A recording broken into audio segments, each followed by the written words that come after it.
In 2017, Logan Paul, one of the biggest YouTubers in the world, along with his friends, walked into a forest in Japan and found something he should never have. Within hours, the video went viral. Within days, it was deleted. And within weeks, it became one of the biggest controversies in YouTube history. But the real question is, what kind of a place is so dark, so infamous, that even entering can change your life forever? That place is Aokigahara, known in Japanese as Junkai, which literally means the Sea of Trees. It sits quietly on the northwestern side of Mount Fuji, one of the most iconic locations in Japan. At first glance, it doesn't look terrifying at all. In fact, it looks peaceful, almost beautiful. A dense green forest stretching across roughly 30 square kilometers, attracting hikers, tourists, and even small trips. But beneath that cold, surface, lies something much more unsettling. To understand why Aokigahara feels so different, we had to go back over some years. In the year 864, Mount Fuji erupted violently for months. Lava poured across the land, destroying entire villages and leaving behind a vast hardened field of volcanic rock. Over time, a forest began to grow on top of that lava, but because of the unusual terrain, the trees didn't grow normally. Their roots twist and spread across the surface instead of digging deep into the ground, creating a landscape that feels unnatural. And then there's a silence. Unlike most forests, Aokigahara is very quiet. The volcanic rock beneath the soil is porous, meaning it absorbs the sound instead of reflecting it. Wind doesn't echo the same way. Footsteps feel muted. Even your own voice can seem distant. Many visitors describe it as if stepping into a different world, one where the outside disappears. Some say it's peaceful, others say it's deeply unsettling, and that feeling is part of what gives the forest its reputation. Over time, Aokigahara became associated with that. In Japanese folklore, it is believed to home to a yune, spirits of the dead who cannot rest. There are also stories of rubaste, an ancient practice where the elderly or sick were abandoned in remote places during times of famine. Whether those stories are historically accurate or not, they add, to the forest identity as a place connected to loss and abandonment. But their modern reputation of Aokigahara took shape in the 20th century. In the 1960s, a novel called Tower of Waves told the story of a woman who took her life in this forest. The book became widely read, and with it, something else began to happen. People started to come here not as tourists, but for a much darker reason. Over the decades, Aokigahara gained a reputation as one of the most well-known suicide sites in the world. Authorities have found hundreds of bodies in the forest over the years. In 2003 alone, more than 100 bodies were discovered. In 2010, police recovered over 200 attempts. Eventually, the Japanese government stopped releasing the numbers altogether in an effort to prevent further attention from drawing more people in. Today, if you enter the forest, you'll see signs at the entrance, messages urging visitors to sell off their families, to seek help, to reconsider.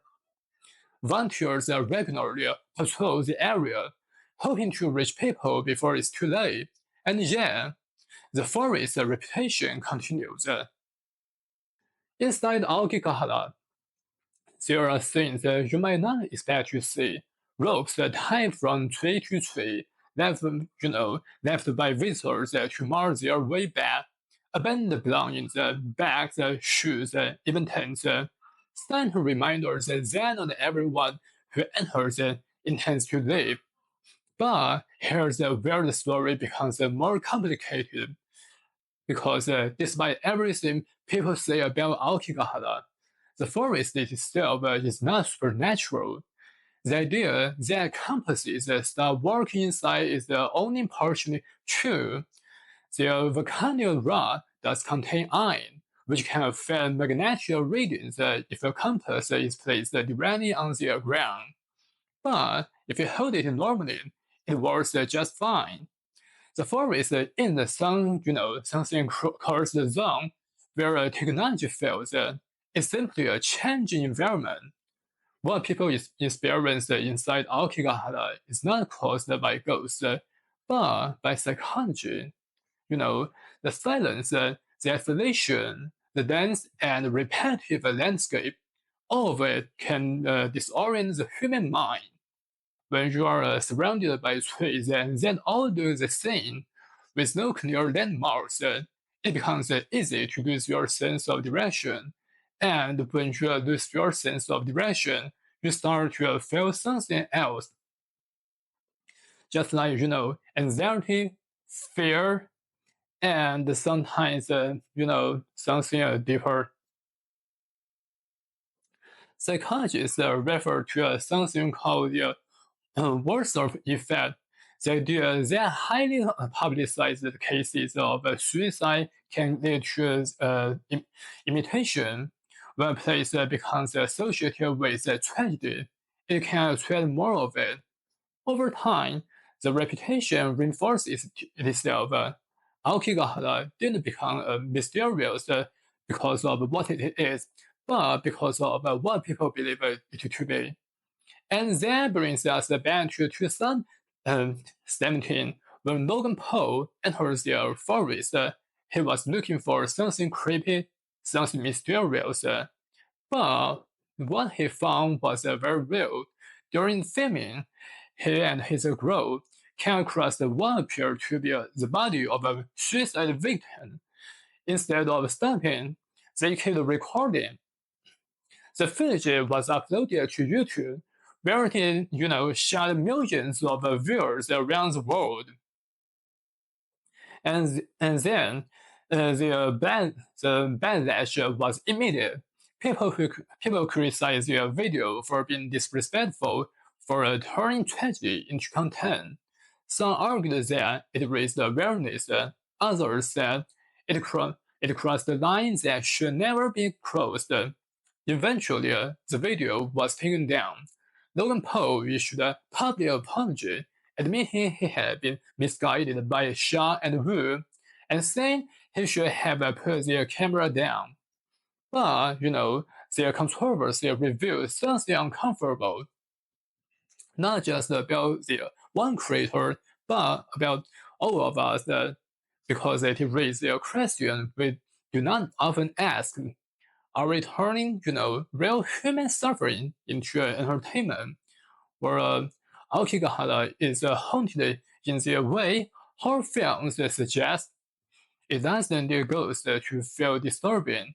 Its power comes from something much more real. A combination of environment, a culture, and human emotion. A place where silence amplifies the thought, where isolation, magnifies the feeling, and where reputation shapes the reality. In the end, the forest itself is just a forest, but what people bring into it and what they take from it is what makes it unforgettable. And maybe the real mystery of the Aokigahara isn't the forest itself. It's why so many people walk into it, searching for something they feel they have already lost. So what do you think about this story? If you find this story interesting, do not forget to like, share, and subscribe.